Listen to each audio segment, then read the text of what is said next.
Hello everyone. चलिए आज की क्लास हम शुरू करेंगे। पहला प्रश्न देखिए, निम्न में से कौन हिंदुस्तान टाइम्स एजुकेशन समिट 2022 को संबोधित करेंगे? सही जवाब है मुख्यमंत्री भूपेश बघेल संबोधित करेंगे।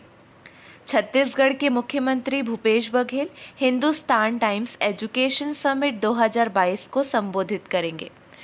अगला प्रश्न देखिए, छत्तीसगढ़ देश में पेसा नियम बनाने वाला कौन से क्रम का राज्य बना है? सही जवाब है 7वें क्रम का। छत्तीसगढ़ देश में पेसा नियम बनाने वाला 7वां क्रम का राज्य बना है। अगला प्रश्न देखिए,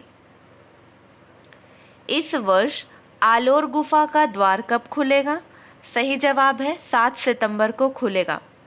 साल में एक बार खुलने वाला आलोर की पहाड़ी की गुफा पर स्थित मां लिंगेश्वरी मंदिर का द्वार इस साल 7 सितंबर 2022 को खुलेगा।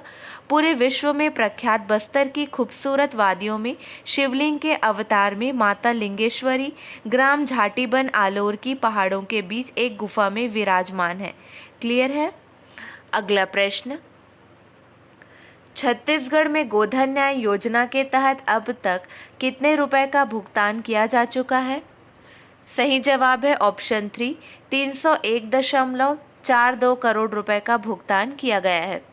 छत्तीसगढ़ में गोधन न्याय योजना के तहत अब तक 301.42 करोड़ रुपए का भुगतान किया जा चुका है। क्लियर है? अब हमारा अगला प्रश्न देखिए, छत्तीसगढ़ में राजीव गांधी किसान न्याय योजना के माध्यम से किसानों को अब तक कितने करोड़ रुपए की इनपुट सब्सिडी दी गई है? सही जवाब है ऑप्शन 3, 12,920 करोड़ रुपए की इनपुट सब्सिडी दी गई है। अगला प्रश्न, छत्तीसगढ़ में नगरीय निकायों को सशक्त बनाने के लिए कुल कितने करोड़ रुपए की राशि स्वीकृत की गई है? सही जवाब है ऑप्शन 3, 579 करोड़ रुपए। छत्तीसगढ़ में नगरीय निकायों को सशक्त बनाने के लिए कुल 579 करोड़ रुपए की राशि स्वीकृत की गई है। अगला प्रश्न देखिए, जन कल्याण मॉडल के तहत प्रदेश के किसानों के कितने करोड़ रुपए का कर्ज माफ किया गया है? सही जवाब है ऑप्शन 2, 11,000 करोड़ रुपए का कर्ज माफ किया गया है। जन कल्याण मॉडल के तहत प्रदेश के किसानों के 11,000 करोड़ रुपए का कर्ज माफ किया गया है। क्लियर है? अगला प्रश्न, रायपुर में निर्मित जंगल सफारी में चेंदरू की एक मूर्ति स्थापित की गई है। वे कहाँ के रहने वाले थे? सही जवाब है बस्तर के रहने वाले थे। बस्तर के अबुझमाड़ के एक बालक ने पूरी दुनिया का ध्यान अपनी ओर खींचा। उनका पूरा नाम है चेंद्रू मंडावी। चेंद्रू मंडावी, जिसका बचपन किसी सामान्य खिलौने से खेलकर नहीं बल्कि जीवित शेर शावक के साथ खेलकर बीता था। 2013 में चेंद्रू ने दुनिया को अलविदा कहा था। अबुझमाड़ को 60 के दशक में चेंद्रू ने ख्याति दिलाई थी। इन पर फिल्म भी बनाई गई है। अगला प्रश्न देखिए, छत्तीसगढ़ के बस्तर की पलक ने अबू धाबी में मार्शल आर्ट्स में कौन सा पदक जीता है?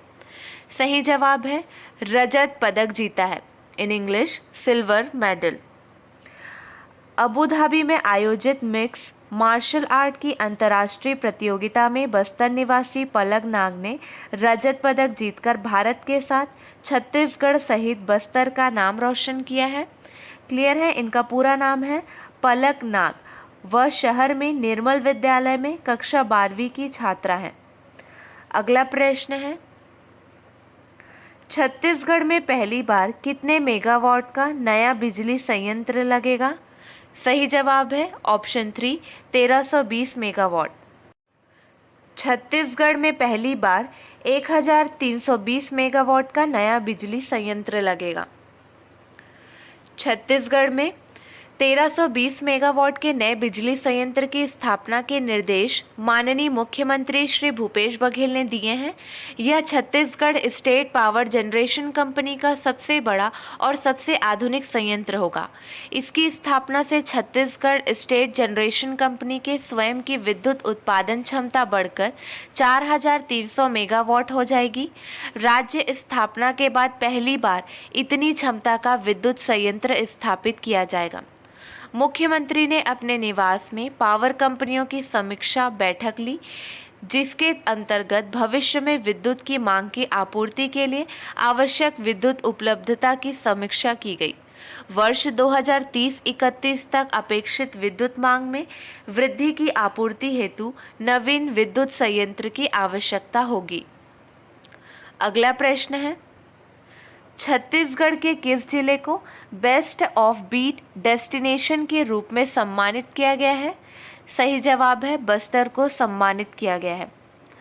आउटलुक ग्रुप की ओर से विभिन्न श्रेणियों में दिए जाने वाले पुरस्कार की कड़ी में इस बार आउटलुक ट्रैवलर्स अवार्ड 2022 श्रेणी में छत्तीसगढ़ के बस्तर को एक विशेष जूरी पुरस्कार के साथ बेस्ट ऑफ बीट डेस्टिनेशन के रूप में सम्मानित किया गया है। यह पुरस्कार समारोह बीते 24 अगस्त को नई दिल्ली में आयोजित किया गया था। पर्यटन और संस्कृति विभाग के सचिव श्री अनबलगन पी ने पुरस्कार ग्रहण किया। इस वर्ष पुरस्कारों का 19वां वर्ष है। वहीं इस वर्ष आउटलुक ग्रुप के शिखर सम्मेलन का विषय यात्रा का तीसरा युग निर्धारित है। क्लियर है? अगला प्रश्न, थाईलैंड में आयोजित मिसेस एशिया का खिताब छत्तीसगढ़ से किसने जीता है? सही जवाब है रेणुका किरकेट्टा ने जीता है। ऑप्शन नंबर 3 सही है। अंबिकापुर की डॉक्टर रेणुका किरकेट्टा इसके पहले मिसेस सरगुजा और मिसेस छत्तीसगढ़ भी रह चुकी हैं। उनकी इस उपलब्धि से उनके परिजनों सहित शहरवासियों में हर्ष का माहौल है।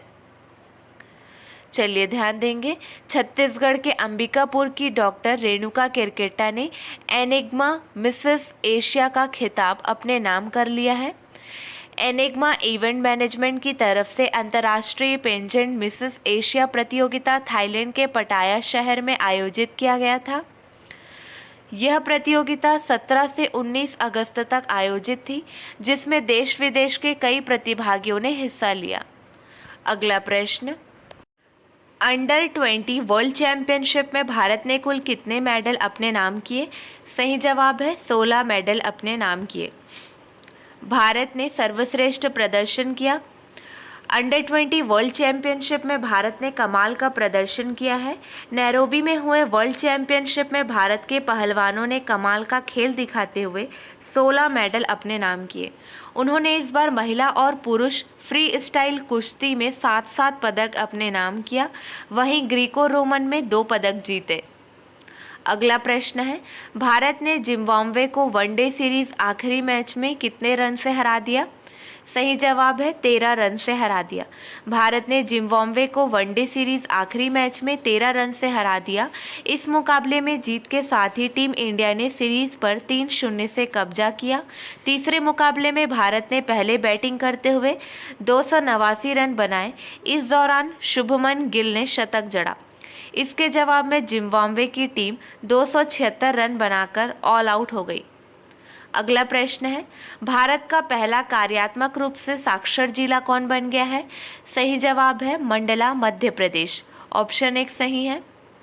मध्य प्रदेश का आदिवासी बहुल मंडला जिला भारत का पहला कार्यात्मक रूप से साक्षर जिला बना है। साल 2011 के सर्वेक्षण के दौरान मंडला जिले में साक्षरता दर 68% थी।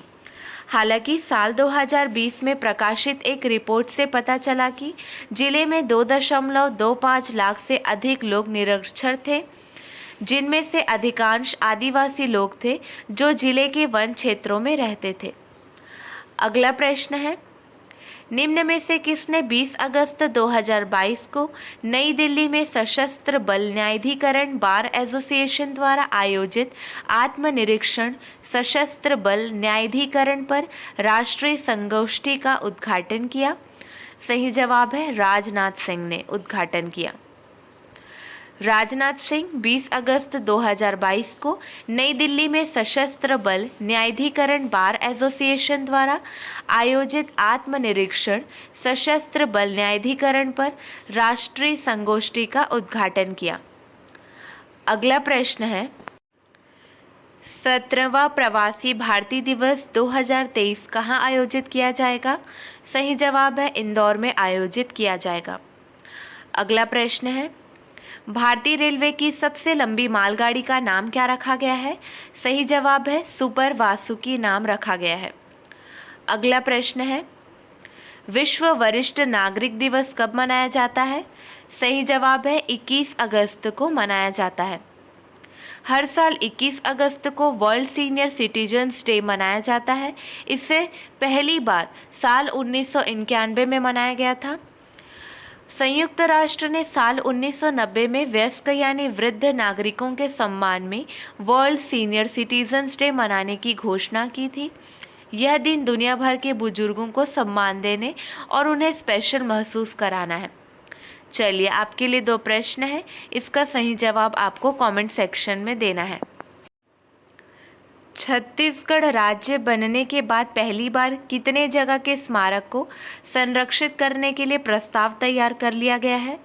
अगला प्रश्न है, QS best student city ranking 2023 के लिए किस शहर को पहला स्थान मिला है? चलिए, कल के हमारे प्रश्न का सही जवाब देखिए।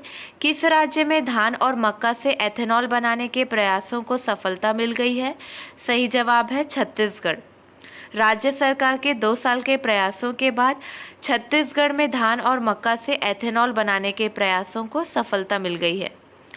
अगला प्रश्न था, मोर आखर और स्पोर्ट्स फॉर डेवलपमेंट की शुरुआत किस राज्य में हुई? सही जवाब है छत्तीसगढ़। मुख्यमंत्री भूपेश बघेल ने मोर आखर और स्पोर्ट्स फॉर डेवलपमेंट की शुरुआत की। आज के लिए बस इतना ही। अगली वीडियो में मिलेंगे नए प्रश्नों के साथ। Keep watching and keep learning.